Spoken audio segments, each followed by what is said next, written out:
Greetings. I'm about to record the second of my lectures on obscurity and clear thinking.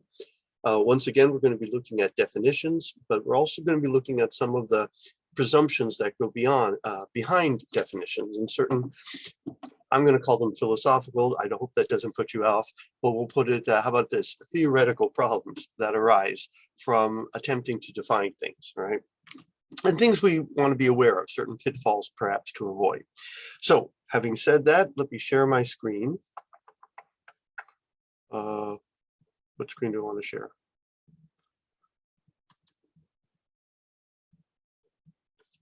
Here. Okay. All righty. So definitions, I'm specifically going to be talking about things called natural kinds and their relation to definitions. Likewise, we'll be talking about necessary and sufficient conditions, the paradox of analysis, and nominalism as a limit on what we can hope to achieve when trying to define certain things. So that's all pretty abstract, but that's where we're going. Well, maybe that's where we're going.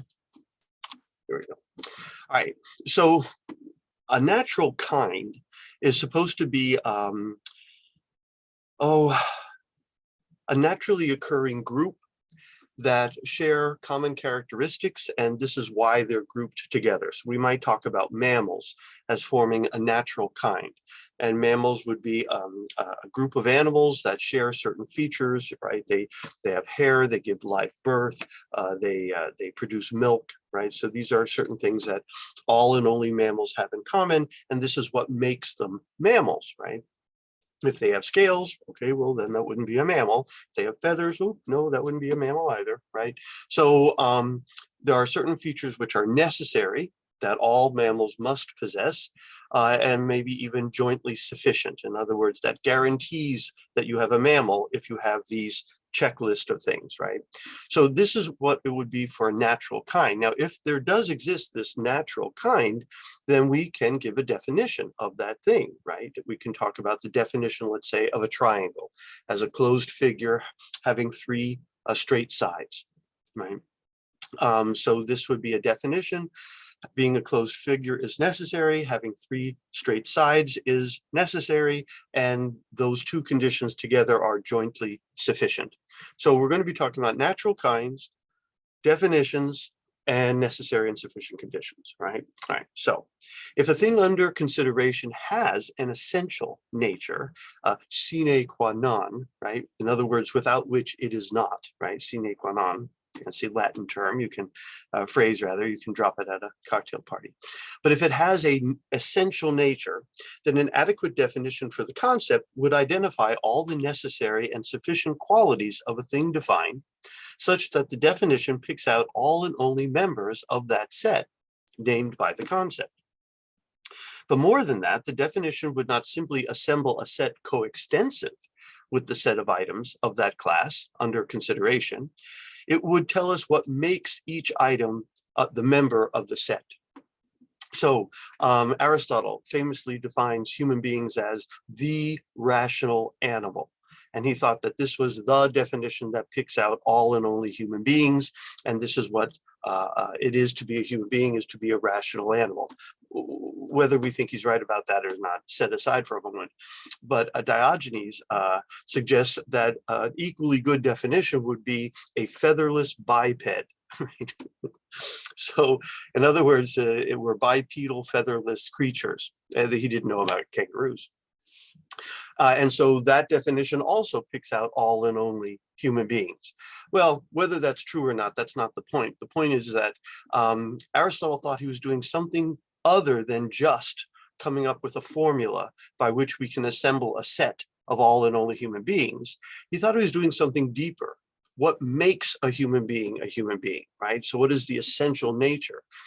We happen to be featherless, we happen to be bipedal, but that's not really what makes us human beings, Aristotle would say. What makes us human beings is, and what our unique qualities is, that we are rational animals. And of course, we have found other featherless bipeds, again, kangaroos.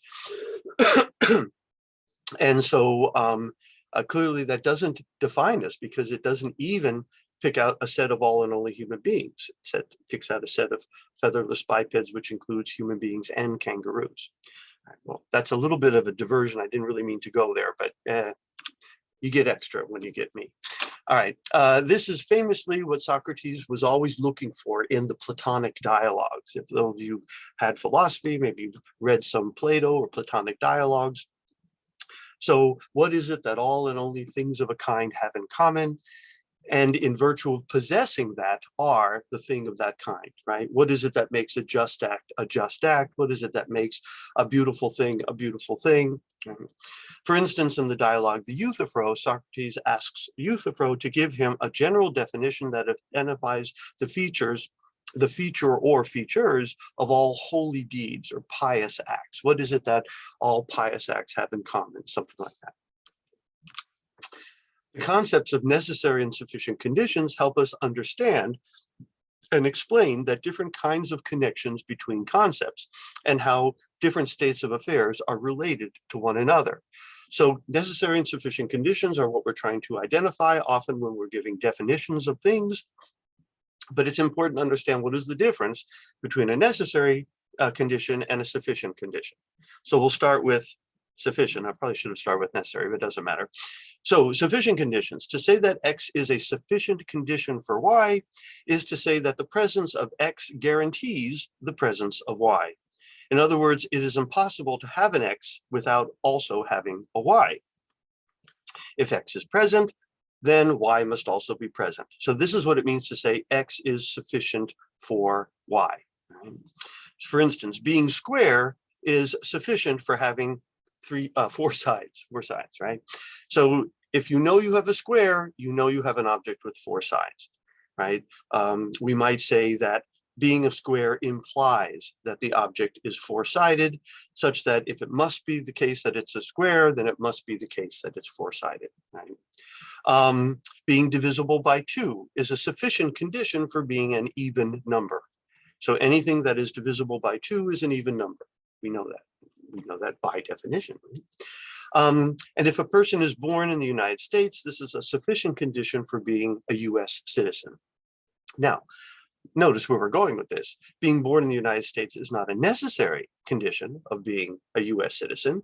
You could be a naturalized US citizen, right, who was born elsewhere. So it's not necessary, but it is sufficient. Any human being born in the United States is, in lieu of that, as a result of that, it's a sufficient condition for being a US citizen. So sufficient conditions to show that X is not sufficient for Y, we can come up with a case where you have an X, but you don't have a Y.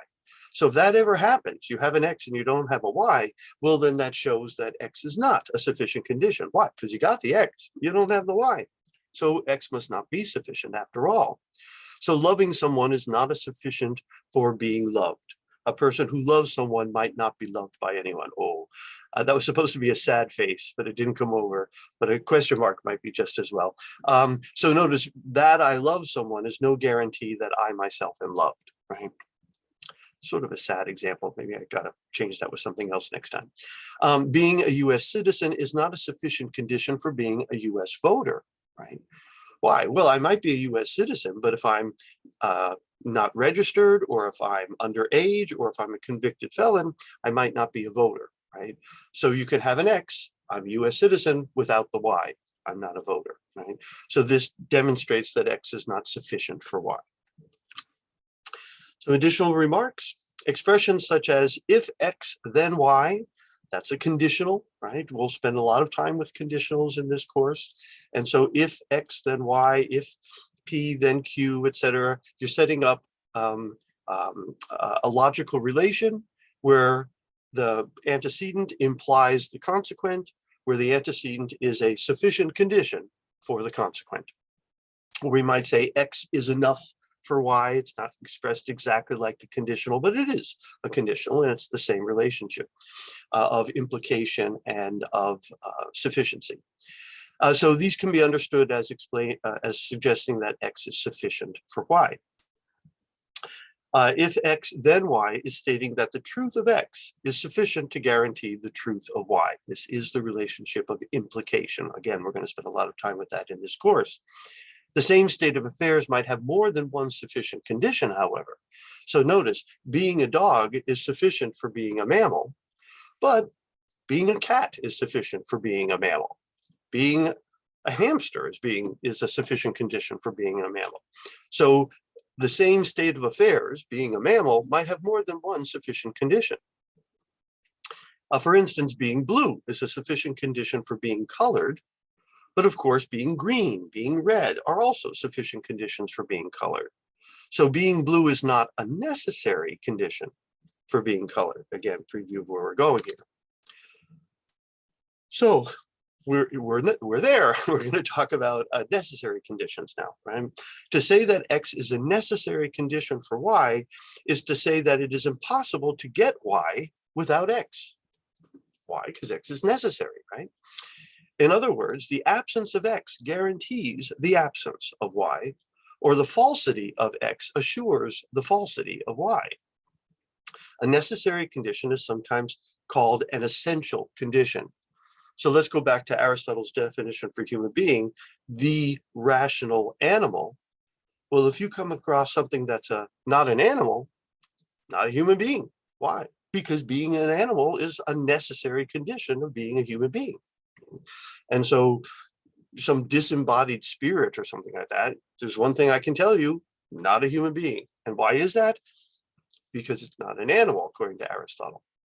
Incidentally, this is why Thomas Aquinas prefers Aristotle's understanding of human beings to Plato's. Saint Thomas Aquinas approved of Aristotle's definition of human being, the rational animal, because he thought it was much more consistent with Christian teaching that the afterlife that human beings, human beings, Christians, are looking forward to is not the afterlife of a disembodied spirit. Plato might think something like that, but that's not what Christians believe. Christians believe in the resurrection of the body, right? Aquinas famously says, anima mea non est ego, right? My soul is not me. And what does he mean by that? Well, my soul might exist on its own for a little bit. Maybe he thought it did, actually. But that's not me, because I am a human being, and a necessary feature of being a human being is being an animal, having a body. Right? Anyway, so having four sides is a necessary condition for being a square. If you come across a figure that lacks four sides, it has too many or too few, then it's not a square. Right? Why? Four-sidedness is necessary. Being divisible by two is a necessary condition. I'm sorry, not being divisible by two is a necessary condition for being a prime number. Any number divisible by two is simply not prime, right? And we might express that in a definition of what a prime number is or what a square is. To show that X is not necessary condition for Y, we simply have to find a situation where Y is present, but X is not. So being born in the US is not a necessary condition for being a US voter. My neighbor is a US voter, but she was not born in the US. She's a naturalized US citizen. Being rich is not necessary for being happy, since a poor person can be happy too, right? So we find, again, I'm just making out the difference between necessary conditions, sufficient conditions, and what you're saying when you make one claim or another. Some additional remarks.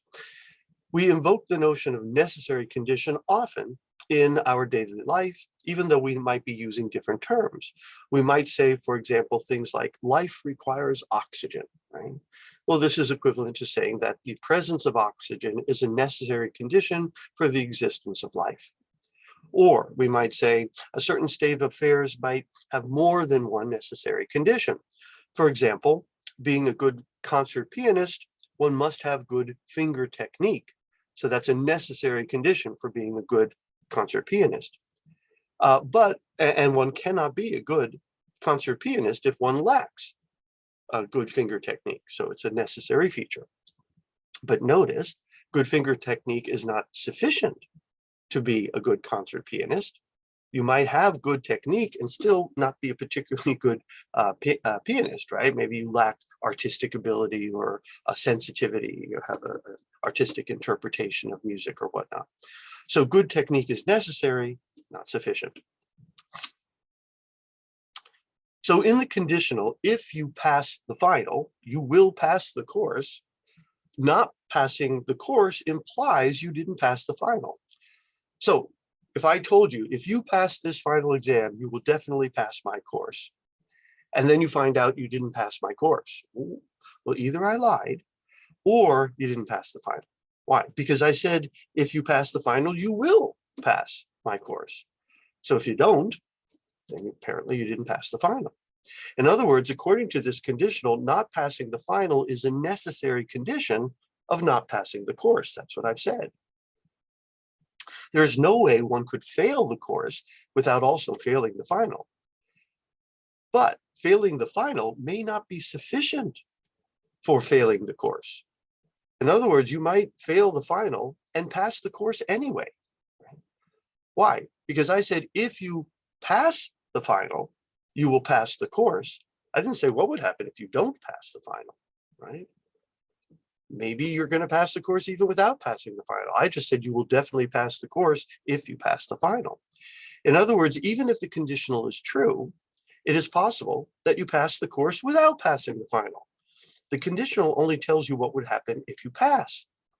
The conditional tells you nothing about what would happen if you do not pass the final. So this is a very important thing to keep in mind with conditionals, right? Strictly speaking, I said, if P, then Q. I didn't say what would happen if not P, right? And we sometimes make that fallacious assumption from time to time, right? That's and we say, oh, I didn't pass the final, I guess I'm going to fail the course. Maybe, but I didn't say that. Now, if I had said this, you will pass the course if and only if you pass the final. Well, then I've said that passing the final is both necessary and sufficient for passing the course, right? But I've actually given you two conditionals, and sometimes it's even called that. It's called a biconditional. When I say you will pass the final if and only, I'm sorry, again. You will pass the course if and only if you pass the final. Then I've said, if you pass the final, you will pass the course, and if you don't pass the final, then you won't pass the course. So I've actually given you two conditionals when I say if and only if. But if all I gave you was one condition, right? And I said, look, if there's a lot of traffic, I'm going to be late. And you find out, oh, there wasn't a lot of traffic, he'll be on time. No, not necessarily. Maybe I'll get a flat tire. Right? So again, we have to be careful not mistaking a conditional for a biconditional. When it comes to conditionals, think sun, right? S-U-N, what do I mean? Well, in a conditional, you have the antecedent, that's what comes first, and the consequent, that's what comes second. And so in the conditional, if P, then Q, P is the antecedent, Q is the consequent. And the relationship of the two is P is a sufficient condition for Q, Q is a necessary condition for P. So that's why sun, right? The first is the sufficient condition, and the second is the necessary condition. The antecedent P states a sufficient condition for S, and the truth of the consequent, the antecedent P states a sufficient condition for the truth of the consequent, though not a necessary one. I thought I would be helpful by putting the S and the N in there, and it wasn't right. Okay, so, but all I'm saying is in the conditional, if P, then Q, P is a sufficient condition for Q, but it may not be a necessary one. Likewise, the consequent then is a necessary condition for P, but it's not necessarily a sufficient one, right? So again, gets back to what I was saying a moment ago. We mustn't mistake conditionals for biconditionals, right? In an ordinary conditional, if P then Q, the antecedent is sufficient for the consequent, but it may not be necessary. And the consequent is necessary for the antecedent, but it may not be sufficient. So in the conditional, if P then Q, P is sufficient for Q, Q is necessary for P. Don, all right, you got that already. But notice in the denial, right? If Q is not the case, then P is not the case. Why? Because I said Q is necessary for P. So if I know that Q isn't true, then I also know that P isn't true. Right? So the conditional, if P then Q, is logically equivalent to the conditional, if not Q, then not P. Right? Again, the conditional, if P then Q, P is sufficient for Q, Q is necessary for P. And the conditional, if not Q, then not P, not Q is sufficient for not P is necessary for not Q. Now, these are basic logical relations. If you've had logic already, you know all this, and I'm wasting your time. Well, I'm trying not to waste your time, but given two conditions, X and Y, there are four ways they might be related to one another. Perhaps X is a necessary condition for Y, but not sufficient. Perhaps X is a sufficient condition, but not necessary. Perhaps X is both necessary and sufficient, or perhaps X is neither necessary nor sufficient. So those would be the various relationships that can happen between these two conditions. They may have nothing to do with one another. They may be necessary and sufficient for one another, or they may have one or the other of these features. This classification is very useful when we want to clarify how two concepts are related to one another. Here are some examples. Having four sides is necessary but not sufficient for being a square. Having a son is sufficient but not necessary for being a parent. Being unmarried man is both necessary and jointly sufficient for being a bachelor. Being a tall person is neither necessary nor sufficient for being a successful person. So it gives you a sense of where you're trying to see what the relationship between two states of affairs might be. So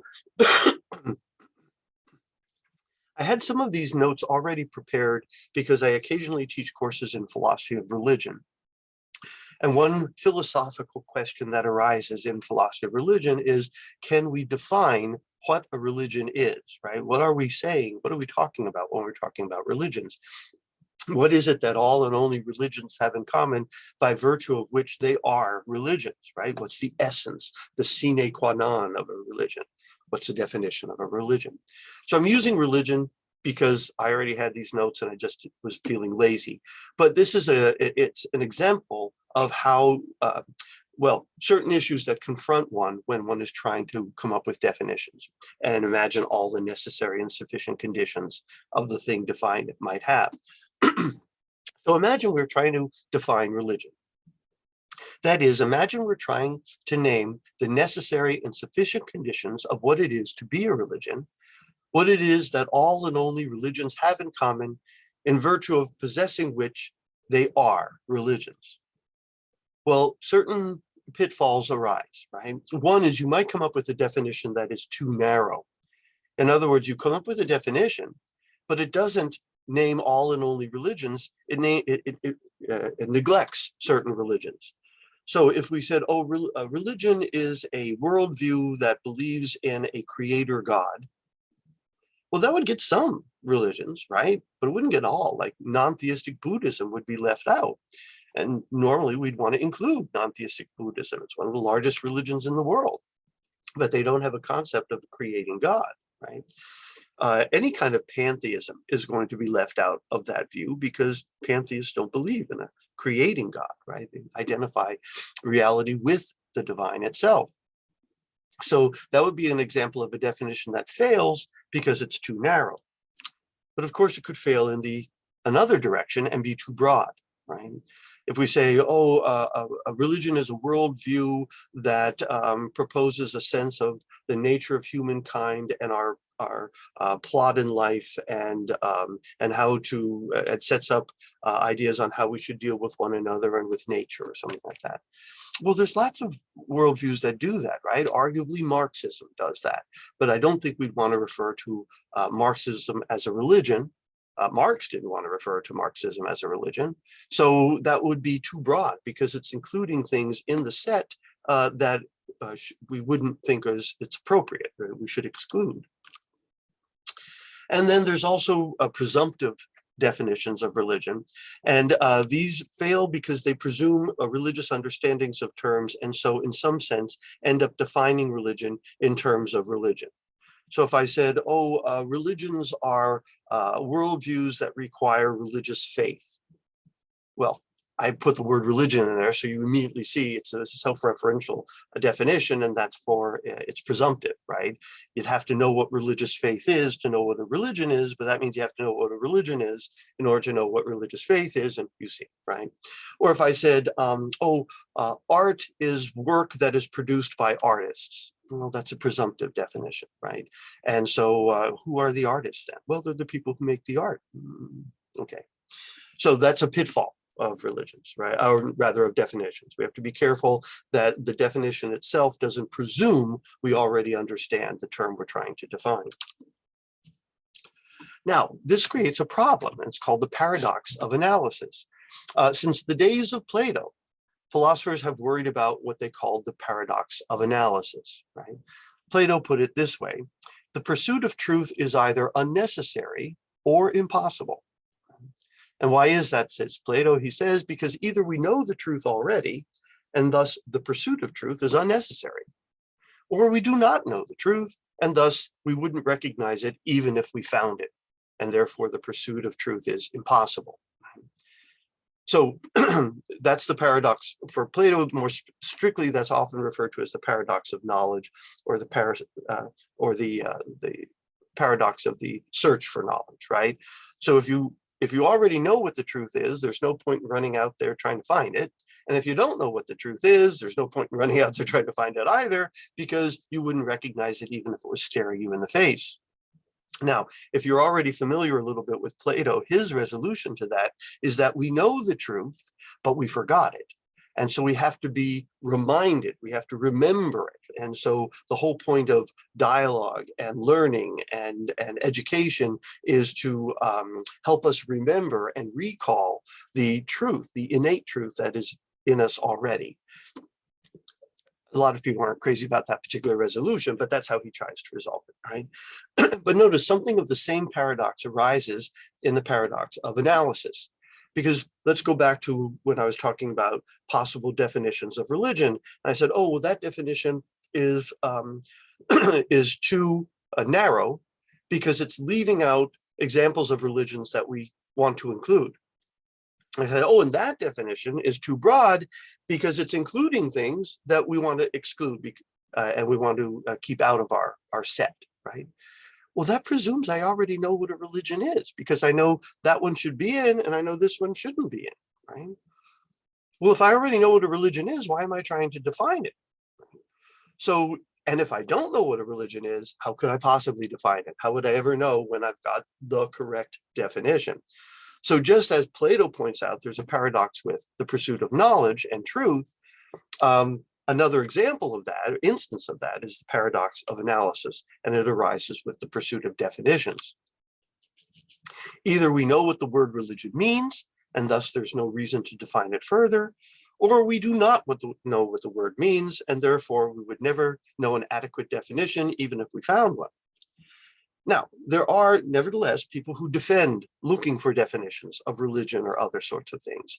And a defender of the search of definitions might suggest that while we might have a pre-theoretical general understanding of religion, that this can be sharpened and clarified through discourse and debate. And so the very search for a definition might help us clarify our ideas about what the thing defined is and how we ought to make that out. Or the problems that simply arise. I mean, sometimes just acknowledging that this might be a fuzzy concept is a good thing to acknowledge. So again, what is it that all and only religions have in common by virtue of which there are religions? But at this point, we might ask, is there anything that answers to that description? Right? Does religion, in fact, give us a natural kind? So if we're looking for a presumed definition with necessary and sufficient conditions, it's on the assumption that religion names a natural kind, that word is a natural thing, right?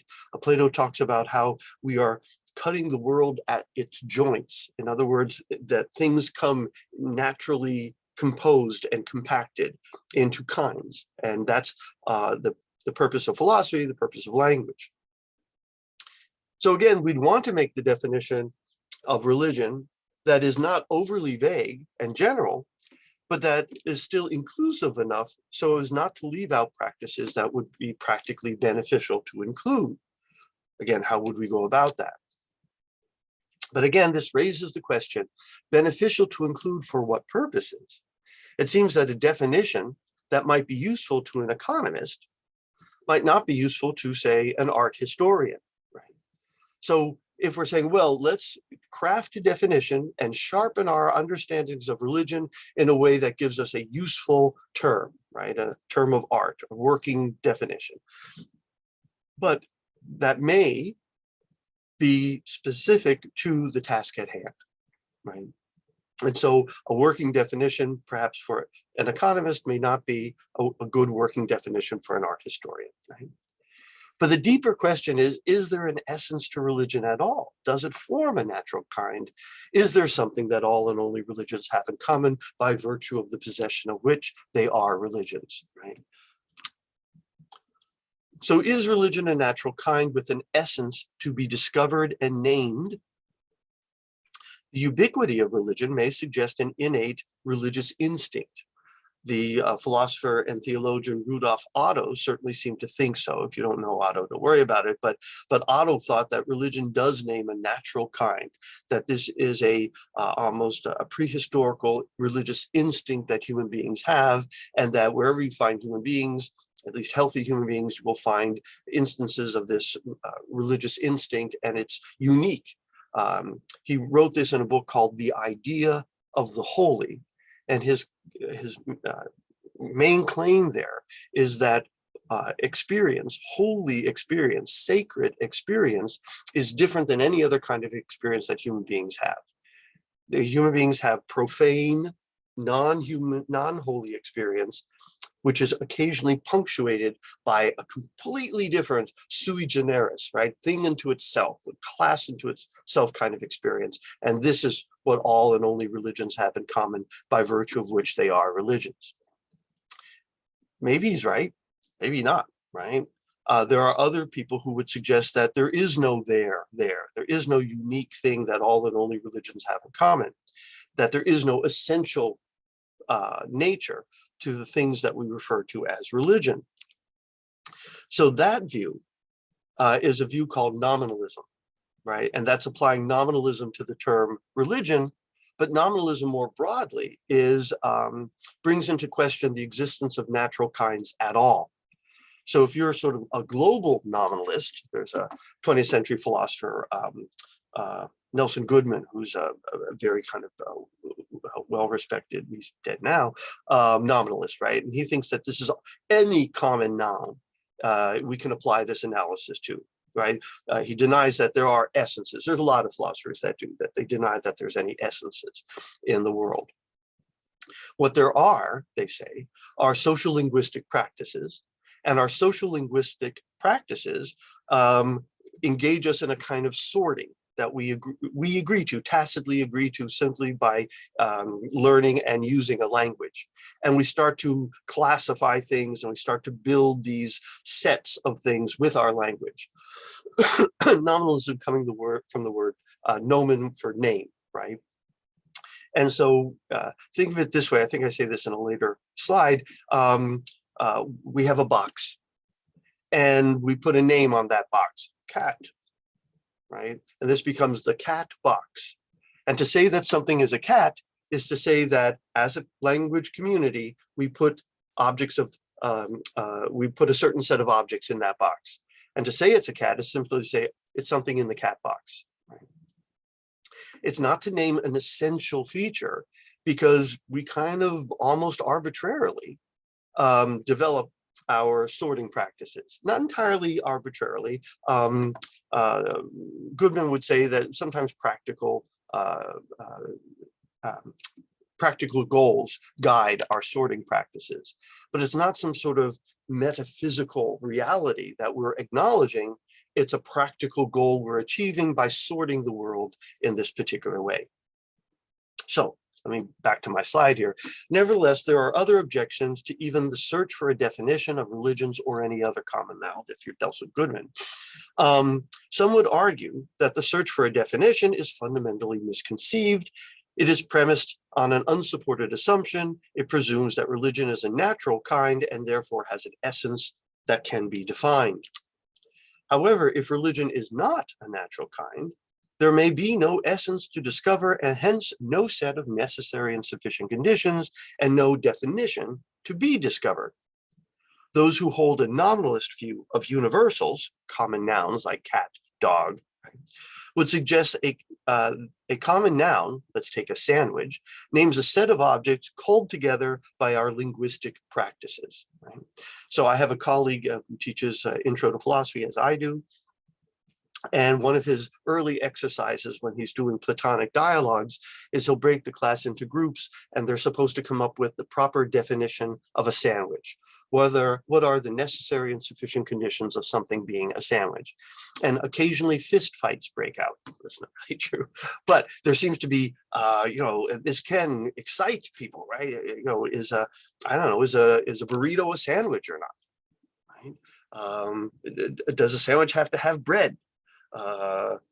Can you have a lettuce sandwich, right? Where instead of bread you have lettuce leaves, right? So, and you can spend a lot of time on that if you want.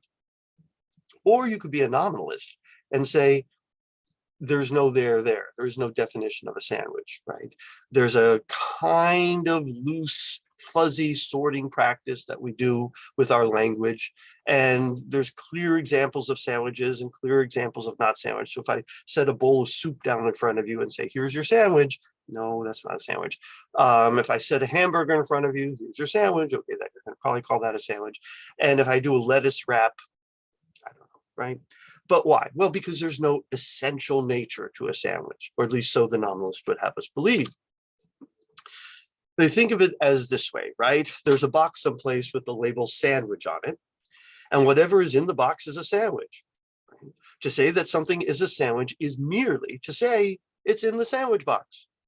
We've sorted it that way. Right? On a similar nominalist conception of religion, to say that something is a religion is only to say it's in the religion box. That our common linguistic social behaviors, we would take this kind of set of practices or this tradition, and we would locate it in the religion box. This is not to name a set of properties or some fixed nature. It's only to identify it as a member of a set we create through our social linguistic practices. Now, how do things get into the box, right? How does something get into the sandwich box? How does something get into the religion box? For that matter, how does something get into the cat box? Well, things get into the box simply because the social linguistic practices of our community put them there. And this is what it means to be a language user, is you're engaged in this process and in this procedure of sorting the world and making meaningful relations between objects in the world through language. The only principle which guides this sorting of objects are practical concerns. Sometimes it's just more useful to put these things together and not. Goodman was very fond of saying, anytime I give you two things and I say, these are the same, I immediately guide you to look at ways that they are things they have in common and to not pay attention to ways in which they differ. Now, that can be practical, right? It might be practical to focus on their similarities and to dismiss their dissimilarities. That might be practical for certain purposes. It also might be very problematic for other purposes. And so anytime I put two things together and I say they're the same, you want, occasionally at least, you might want to step back and go, are they relevantly the same? Or are they relevantly different? Are there differences here, right? But to know if I said these two things are cats, they're both cats, that's another way of saying they're the same. Okay, and sure, they share certain properties, but I'm focusing on the properties they share. I'm ignoring the properties they don't share, right? So those are flip sides of the same thing. To focus is the flip side of to ignore. So to focus on their similarities is to ignore their dissimilarities. Sometimes that's prudent and practical, and sometimes it's not, at least so Goodman would have us believe. For instance, today there seems to be some debate about, for instance, what a marriage is. Some ask whether or not a three-partnered arrangement are marriages, right? These three-partner marriages are marriages where it's not just two individuals married to one another, but three individuals married to one another. They are presuming that there's an essence to a marriage, or that marriages are a natural kind. And now the thing to do is to discover whether having exclusively two members is an essential feature of a marriage or not. So if we're having a debate about whether you can have three individuals married, all three of them married to one another, and we're going to debate this, and I say, no, that's not a marriage because it's three people. And you go, no, having three people is not in a marriage is okay because that's not an essential feature. We seem to be debating about what the essence of a marriage is. Is that a necessary condition or not? Are these really social groupings, are these social groupings rather really members of the species or not? That's what we're arguing about. But alternative, the very question presumes that there are necessary and sufficient conditions to being a marriage, and that the task at hand is to decide whether or not these meet the requisite conditions. A nominalist about this matter would caution us not to think that there is a truth to be discovered. Rather, we should ask ourselves what the practical benefits would be from expanding our definition of marriage and putting things in the marriage box, which previously we would not put in the marriage box. So again, the nominalist wants to say there's a box someplace with a label on it that says marriages. And we want to say, oh, do we want to put this in or do we not want to put it in? Do we want to sort the world this way or do we want to sort the world this other way? But notice that's a very different cognitive task, asking what the benefits might be from one sorting over another. It's a very different cognitive task than the logic of discovery, trying to discover the truth about whether or not this meets the necessary and sufficient conditions of a marriage. Frankly, I'm a nominalist about some things. I'm not a nominalist about other things. You know, don't know why I felt the need to tell you that, but I did. But I just want you to recognize that when you're doing the nominalist thing and you're saying, you know, should we define things this way or not, and you're looking for the practical usefulness of it, you're doing one thing. But if you go into it thinking that there's an essence to be discovered and uncovered to answer these questions, you're just doing something different, right? If we take that approach to our investigation of something like religion, then we should see that it is not an exercise in discovering the essence of religion, but rather investigating what practical advantages arise from using or discarding this or that definition, sorting one way rather than another. Alternatively, an anti-essentialist about religions may ask, is there no there there? Why should we imagine there is a common essence to religion at all? Is religion, in fact, a conjuring of social linguistic practice, right, that we've created through our sorting practices as language users? Goodman particularly liked the notion of constellations as a way of exploring what he has in mind here, right? So we do have constellations in the night sky, right? We've got the Big Dipper, the Little Dipper, Orion's Belt, or something like that. I don't know. My grandmother used to know all the constellations. It's a little hard to get to know the constellations here in Miami because of all the light pollution. You can't really see the stars that well, but you may have heard at least that there are such things as constellations. Well, Goodman's not denying that constellations exist, but he's saying, how is it that constellations exist? Because we've grouped stars together in a particular way. And there's a linguistic, historical, cultural, social practice that allows for these constellations to arise. So like the constellation, the Big Dipper, it does indeed refer to something that is, at least for the time being, fixed and objective, but is nevertheless created by social linguistic practice. Is this a linguistic sorting of a phenomenon such that we are constantly defining and redefining what a religion is? The only thing guiding our sorting process is the practical value. So maybe that's what's going on with religion, right? Do religions exist? Yes, but they arise out of our sorting practices, right? And they might be semi-fixed like the Big Dipper, but we could resort, right? If for whatever reason we decide we wanted to resort the night sky into different constellations, we certainly could. Often, nominalists of this sort argue that the very diversity of conflicting religions is evidence that religion is more a socially manufactured and acquired characteristic of human life, perhaps one we might do well to abandon. If you're familiar with the philosopher Daniel Dennett, he writes a book called Breaking the Spell, where he strongly suggests that religions maybe are not worth the, are detrimental.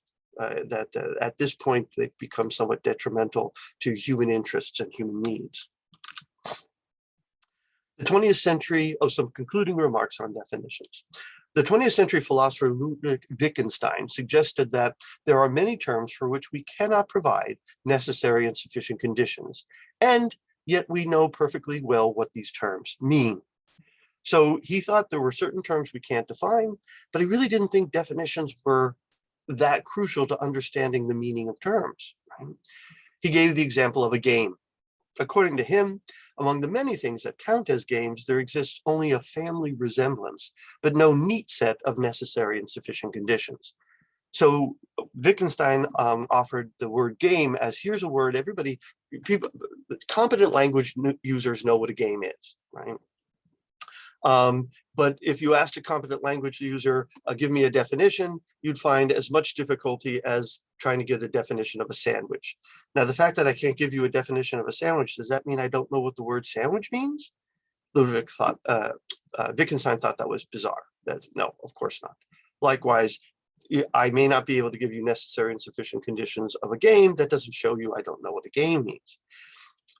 Wittgenstein argued that the Platonic search for common form for all the members of a kind was simply a 500-year-old wild goose chase, of sorts at least, having nothing to do with truly understanding what a term means. For Wittgenstein, knowing what a term means is really just knowing how to correctly use it in the language in which it arises.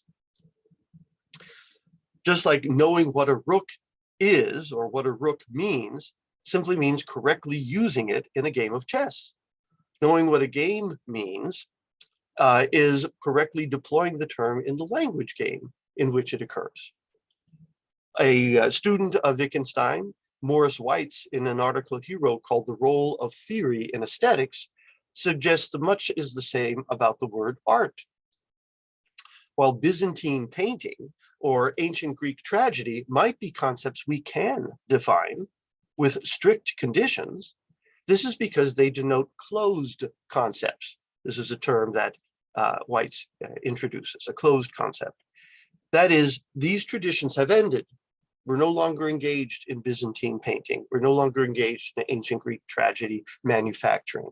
Those traditions have closed or ended.